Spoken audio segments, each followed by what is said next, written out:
All right, so notice I brought up US Steel, which is actually one of my positions.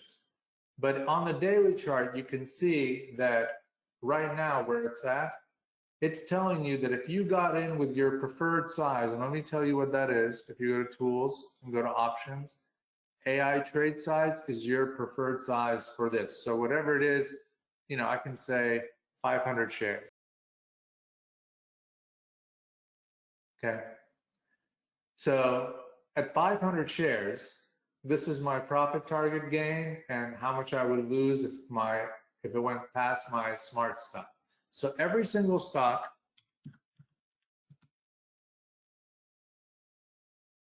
you can look this information and drill into it and see what's going on. Because remember, we give you a smart stop level, assuming that you're going to get in. We don't know what it is. We don't know which stock, but knowing your preferred here, I just put in $500, and obviously a stock like NVIDIA trades a lot during the day. So at $500, you will potentially stand to gain or lose this much if you hold the levels. So once again, this is done for every single stock.